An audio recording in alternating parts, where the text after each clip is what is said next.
பெண்கள் பொதுவாக வெள்ளைப்படுதல் ஏற்படும். அது வந்து நோயின் பயப்படுவாங்க. ஆனால் எல்லா வெள்ளைப்படுதலும் அது வந்து நோய் இல்லை. அதை பற்றி தெரிஞ்சுக்கிறோம். ஹாய், ஐ எம் டாக்டர் செந்தமிழ் செல்வன் இருந்தாங்க. இப்போ நம்ம வந்து வெள்ளைப்படுதல் வந்து இயல்பாக பார்த்தீங்கன்னா வந்து மாதவிடாய் காலத்தில் மாதவிடாய்க்கு முன்னும் மாதவிடாய்க்கு பின்னும் வந்து வெள்ளைப்படுதல் ஏற்படும். ஹார்மோன் மாற்றங்கள் ஏற்படுறாங்க, உடலில் ஏற்படுறதுனால அவங்களுக்கு வந்து வெள்ளைப்படுதல் ஏற்படும்.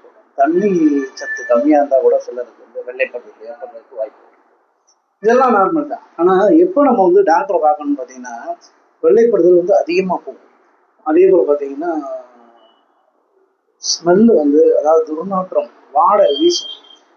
அதே போல் பார்த்தீங்கன்னா நமக்கு வந்து வெள்ளைப்படுதல் வந்து பழுப்பு மஞ்சள் நிறத்துலையோ பச்சையிலையோ, அதே போல் அரிப்பு இந்த மாதிரிலாம் இருந்துச்சுன்னா, இன்ஃபெக்ஷன் இருந்தால் கூட இந்த மாதிரி வெள்ளைப்படுதல் வந்து அதிகமாகும்.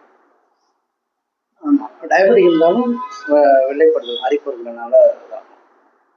சரி, என்ன பண்ணலாம் அப்படின்னு பார்த்தீங்கன்னா, நல்லா தண்ணி நிறையா குடிங்க. ஒரு நாளைக்கு 2லேருந்து 3 லிட்டர் தண்ணி குடிங்க. அதே போல் பார்த்தீங்கன்னா நீங்கள் சுத்தமாக வந்து வச்சுக்கோங்க. சோப்பு போடாதீங்க. சோப் போட்டு கழுவுனீங்கன்னா இன்னும் வந்து அதிகமாகும். நல்லா ட்ரையாகவே வச்சுக்கோங்க. காட்டன் ட்ரெஸ்ஸாக யூஸ் பண்ணுங்க. அதோடு சேர்த்து நம்ம ஹோமியோபதி மருந்து எடுக்கும்போது பார்த்தீங்கன்னா வெள்ளைப்படுதலுக்கு நல்ல சிறந்த மருந்துகள்லாம் இருக்குது. அதை வந்து நீங்கள் பயன்படுத்தி உங்கள் உடல் ஆரோக்கியத்தை பாதுகாத்துக்கணும். நன்றி, வணக்கம்.